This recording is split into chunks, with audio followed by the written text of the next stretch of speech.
everyone, welcome back to the Barefoot Maiden. So today is going to be an interesting video because it's filmed separated by like a lot of time.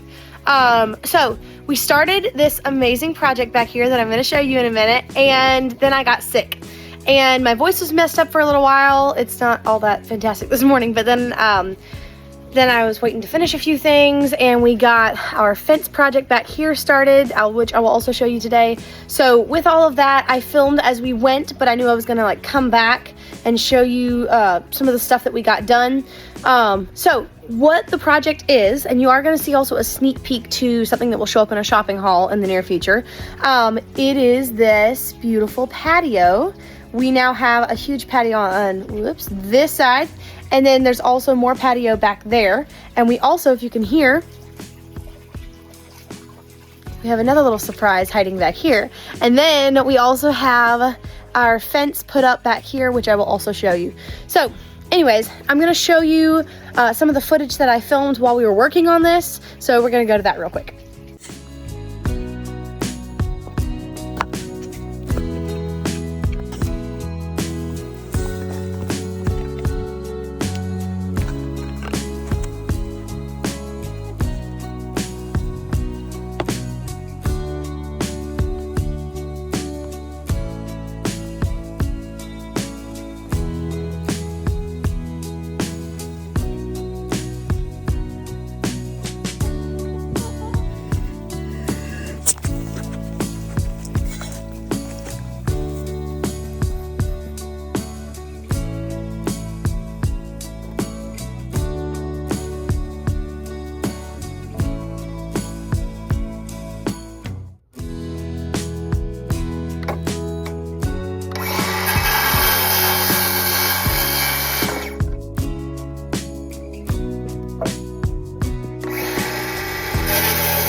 That's what you call ran out of bricks. So got creative. Very, very creative.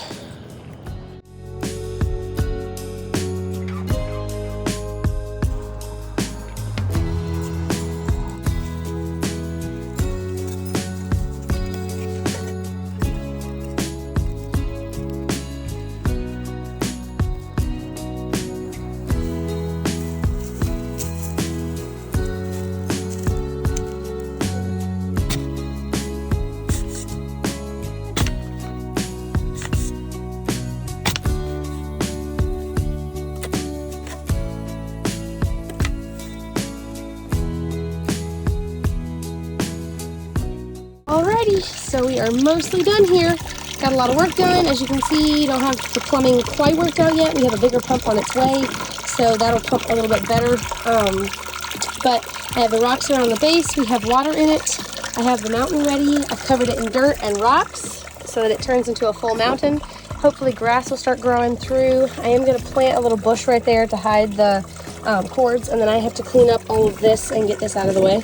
But this is what it looks like from a distance, and it sounds so pretty. And it is going to be more water once the pump is bigger, but I really, really like the way it looks. It does look like an actual pond, and I like the mountain shape of the background.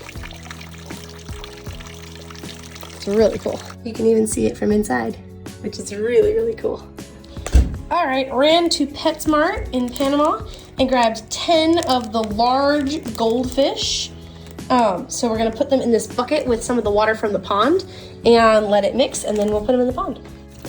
Okay, everybody, so it's the next morning because I got really busy yesterday.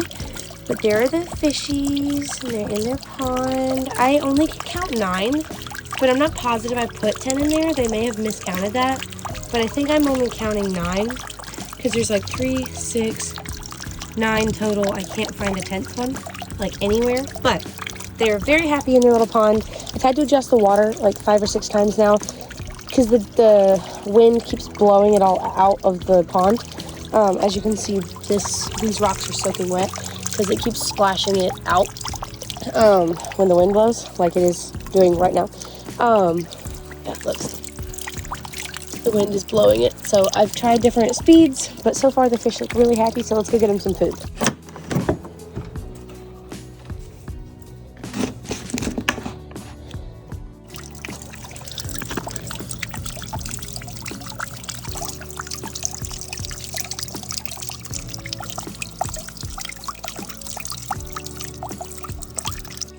So that's it, I officially have a fish pond.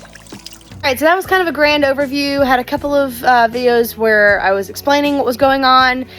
There were some like missing pieces in there, so I'm just going to go ahead and show you kind of a tour of the whole thing and what it looks like. And so let's get started.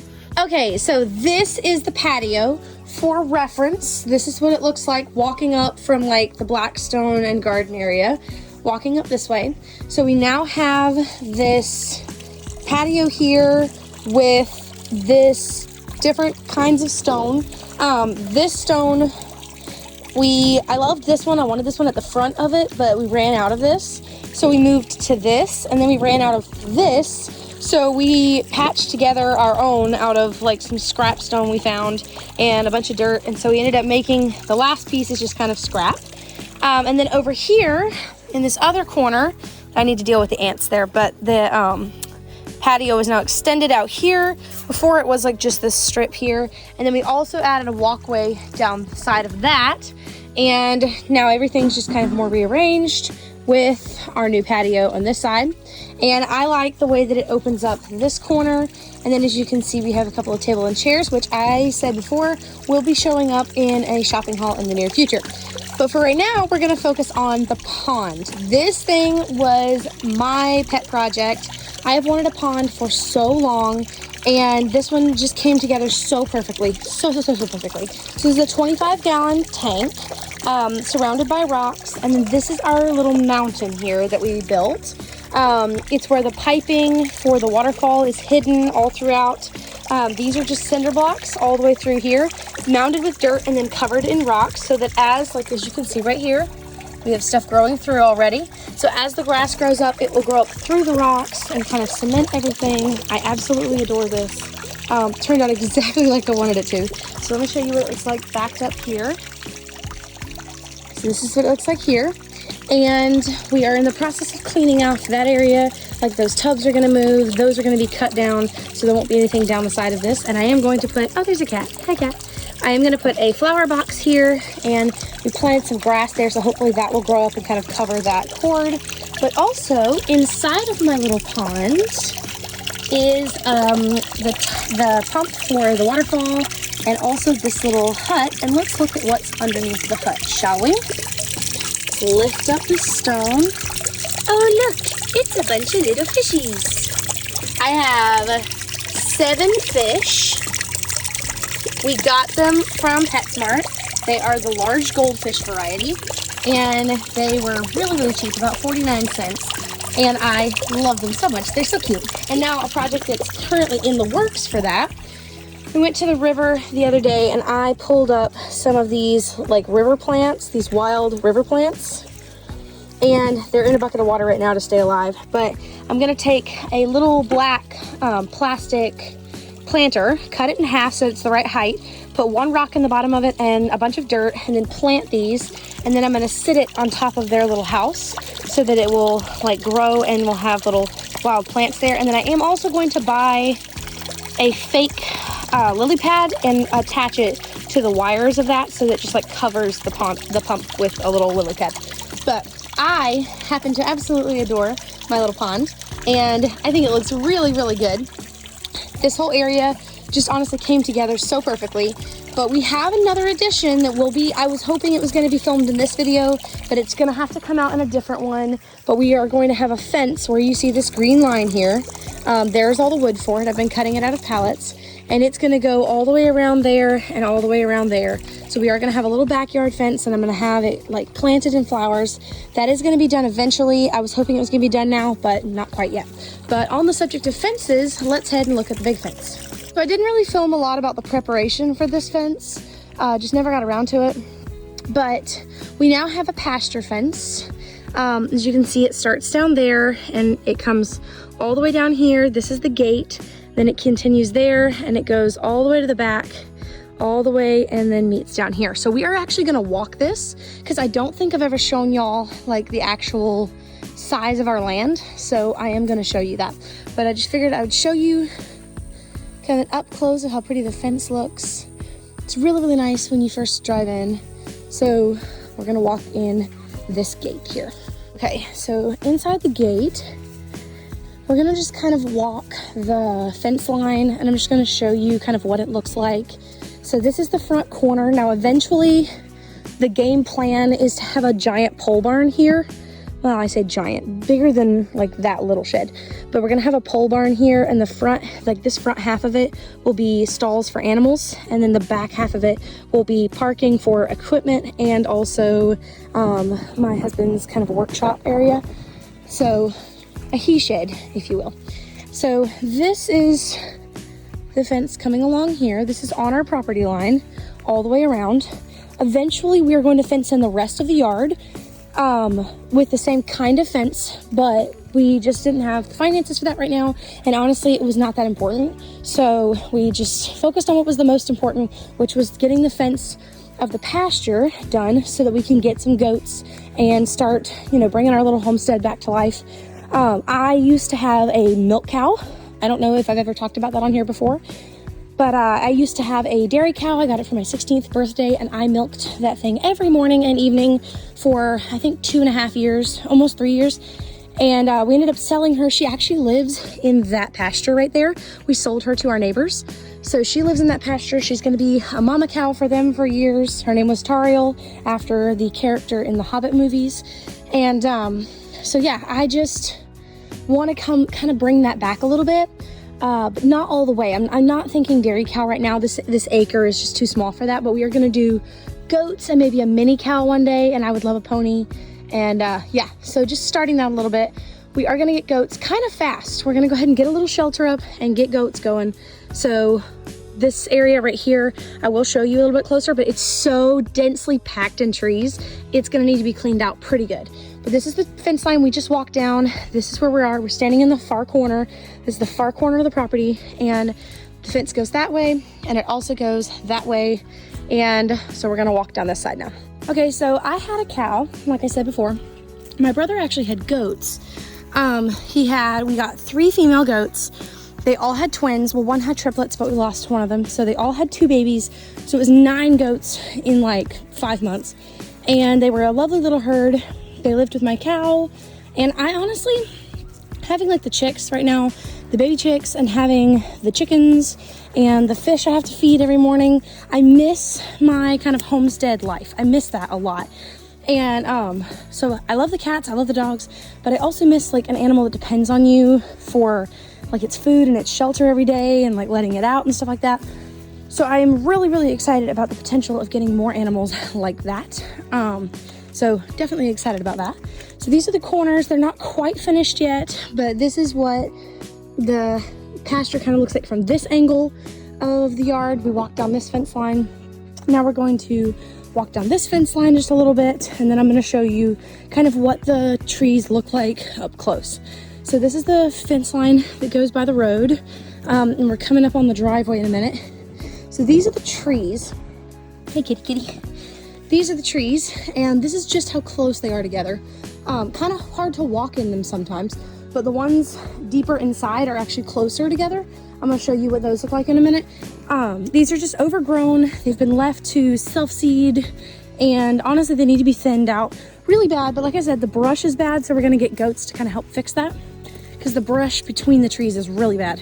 But this is what this side looks like over here.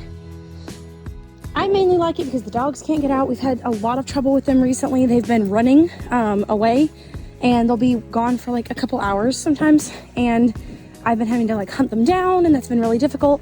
So this kind of keeps them from being able to escape this direction, or if they get in the pasture, they can't get out again, which is really, really nice because I don't have to worry about them running off all the time. So this is a little over an acre of pasture land here. Now that we've come back to the front here, so this goes across here. This is about an acre of pasture land. Yes, a lot of it is trees, so pasture is kind of like a loose term here, but there is a good deal of grass over there, and a lot of this is going to grow better grass this year since it's been like disturbed a little bit, and the seed bank and all of that. So we are hoping that the grass grows a little better and that the goats will thin out the trees, and like all of this will start growing better grass than it has before. But like I said, they're just so tight together. So we're gonna walk back around and I'm gonna show you how close the trees actually are together. Kittens are actually so good about not running away from the house that this is, I think, her first time out here this far. Her sister is in here somewhere in the woods. I actually don't know where her sister is. I think her sister is lost potentially, because I think I keep hearing her like crying to find us. But anyways, they don't run away from the house. So when we come out here, like out to this tree line, that's the only time they ever come out here. So she is very much enjoying her exploring with the girls. And let's see if we can find her sister in here somewhere. Okay, so we're gonna walk in here because I'm gonna show you just how tight together these trees grow. It's almost ridiculous. Some places you can't physically squish your body between the trees. Plus there's a bunch of fallen down trees in here, which is just even less help. So we're gonna go this way and this way. I'm gonna back the camera up a little bit so you can see more of what I'm seeing. So gonna squeeze ourselves through here, and then I guess through here. Still no sign of Mabel. I think she went this way, so we might also go this way. There's Matilda. She'll show us the way. Okay, well that way's blocked and that way is also blocked. So I guess this way is our only clear path. Okay. It's really bushy and tall in here too. Okay, this way. The pine straw on the floor is so stinking thick. Like, look at this stuff. Look at how far I have to dig to get to dirt. Like, there's so much pine straw. And it just keeps getting thicker and thicker the longer it's left alone. So we're going this way. And I'm struggling to get through the very tight bushes. There you can see an animal has left a little something for us. I believe it's a deer because there are so many deer out here. They actually bed down in these woods, kind of right where I'm standing actually. This is a part that actually kind of opens up a little bit, which is kind of surprising because there's not a lot of open spaces in these woods. But this part opens up a little bit and the deer bed in here like all the time. Haven't seen a lot of buck rubs actually, but they do bed down in here. So we've reached a point, like what I was talking about, brambles everywhere there, brambles everywhere here, tiny little deer trail to get through there, which is probably how I'm gonna have to end up going. Tiny through there, there's a cat, back where we came from. So it's so tight in here. So I'm probably gonna have to go in here and just try not to get stabbed by a thorn bush. And we're through. Just like that. So, like I said, teeny, tiny little pasture because of the crazy trees. So, we've come out on the other side and it took us all that time to get all the way through there, and I still never found the other cat. She's probably around here somewhere. But tiny little close together trees. Got a couple of brush piles here that we've picked up. The only cleared out tree spot is here. That's because my husband has already like cleared all the trees out of the way there and cut a lot of them down. So we're down to just this little back section here. Mostly gonna let the goats handle that, but that is our pasture land and our fence. So now we're gonna head back to the house, see if we can find the rest of the cat family, and I will say goodbye for now. Mabel went back to the house. She was scared. I'm telling you, I was sincerely worried when we first let the cats out that they were gonna run away, but that's Eileen. We literally just walked back and now she came running to find us and is panting under the car. And they have zero interest of going anywhere where we aren't. So that is fantastic. And I really love that they love to to be around us because I was afraid they were gonna run away. You tired? You very tired? You ran a lot, you did. You ran a long ways. So far. Let me go get some water. Everything. Thank you so much for watching my video. I hope you enjoyed getting to see some of the stuff that we've done recently, and thanks for sticking through with my jungle walk in the trees. I can't wait for you to see the next upcoming videos. Like I said, there will be one coming where I show all the things that I bought the other day, and that includes my mystery tables. Thank you so much for watching. Hope to see you next time. Bye.